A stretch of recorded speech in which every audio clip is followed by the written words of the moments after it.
మనోహరి అయితే ఇంకా చిత్రతో మాట్లాడుతూ ఉంటదనమాట. చిత్ర నీకు బిజినెస్‌కి కావాల్సిన డబ్బులు రావడంలో నేను చాలా హెల్ప్ చేశాను. నన్ను గూడా పట్టించుకో అనేసి మనోహరి అంటూ ఉంటదనమాట. నీకేంటి మనోహరి నీ గురించి నువ్వు చూసుకోగలవులే అని చెప్పేసి చిత్ర అక్కడి నుంచి వెళ్ళిపోయిద్దనమాట. ఈ చిత్రకి డబ్బులు రాగానే బాగా పొగరెక్కింది. దీని తోక కత్తిరించాలి అనేసి మనోహరి మనసులో అనుకుంటదనమాట. ఇంక అందరైతే డైనింగ్ టేబుల్ దగ్గర భోజనం చేస్తూ ఉంటారనమాట. ఏంటి వినోద్ మీ బిజినెస్‌కి కావాల్సిన షాప్ దొరికిందా అనేసి అమర్ అడుగుతూ ఉంటాడనమాట. దొరికిందన్నయ్య షాప్ అయితే మాకు రోడ్డు మీదే దొరికిందన్నయ్య అనేసి ఇంకా వినోద్ అంటాడనమాట. అవును బావగారు రోడ్డు మీదే షాప్ కాబట్టి పెద్దగా పబ్లిసిటీ కూడా అవసరం లేదు, ఈజీగా బిజినెస్ చేసేసి లాభాలు గడిస్తాము అనేసి చిత్ర చెప్పిద్దనమాట.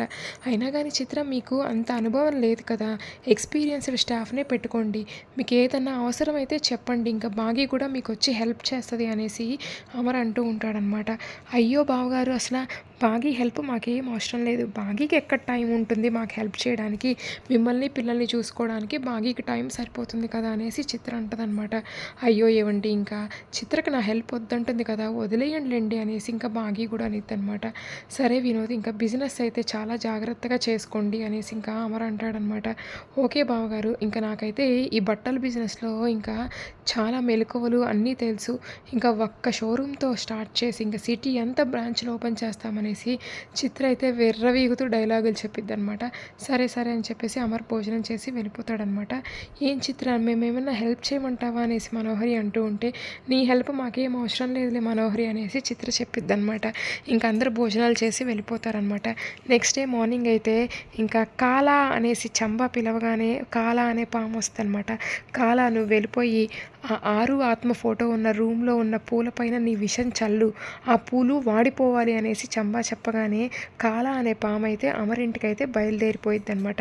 రణ్వీర్ను వెంటనే మనోహరికి ఫోన్ చేసి కాలా పాము అయితే ఆ ఆరు ఫోటో ఉన్న ఆ రూమ్లోకి వెళ్ళేలాగా ఇంకా సహాయం చేయమను అనేసి ఇంకా చంబా చెప్పగానే వెంటనే రణ్వీర్ అయితే మనోహరికి ఫోన్ చేసి చెప్పేస్తాడనమాట. మనోహరి సరే అని ఫోన్ పెట్టేస్తానమాట.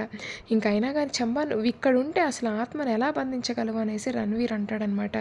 ఇంకా ఆ పూలు వాడిపోగానే ఆత్మ శక్తులన్నీ సన్నగిల్లుతాయి, వెంటనే ఆత్మనైతే నేను ఈ చిలకలో బంధించేస్తాను అనేసి అక్కడైతే ఒక చిలకను చూపిస్తూ ఉంటుంది చంబా అనమాట. సరే సరే చంబా నువ్వు ఇవాళ ఆత్మను ఎలాగైనా బంధించాలనేసి రణ్వీర్ అంటాడనమాట. ఇవాళ ఎలాగైనా బంధిస్తానని చంబా కూడా చెప్తూ ఉంటుందన్నమాట. ఇంకా పాము అయితే ఇంట్లోకి అయితే రావడం మనోహరి చూస్తూ ఉంటుంది.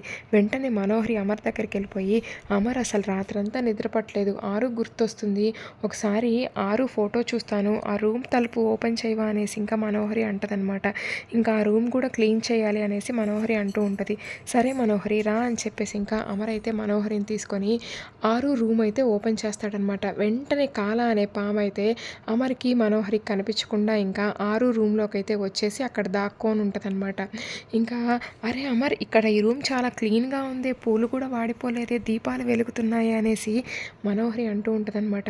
మనోహరి గుర్తుపెట్టుకొని ఆరు ఫ్రెండ్ కావచ్చు, నాకు భార్య, ఆరు విషయంలో నేను చిన్న విషయాన్ని కూడా పట్టించుకుంటాను, చాలా జాగ్రత్తగా ఉంటాను, ఏమనుకుంటున్నావు నువ్వు, ఆరు అంటే నాకు చాలా ఇష్టం, ఆరు అసలు ఎంత మంచిది తెలుసా, అసలు ఎంత ప్రేమగా చూసుకుంటుంది, ఆరు ప్రేమ సముద్రం, అసలు ఆరుతో పెళ్ళయ్యాక నేను చాలా మారిపోయాను, ఆరుతో పెళ్ళయ్యాకే నవ్వాను, ఆరు నన్ను చిన్న పిల్లాడిలాగా ఎంత బాగా చూసుకుంటుందో తెలుసా, అసలు ఆరు ఒక మంచి వ్యక్తిత్వం ఉన్న అమ్మాయి, అందుకే ఆరుని పెళ్లి చేసుకున్నాను అనేసి ఆరు గురించి గొప్పగా మనోహరికి చెప్తూ ఉంటాడనమాట.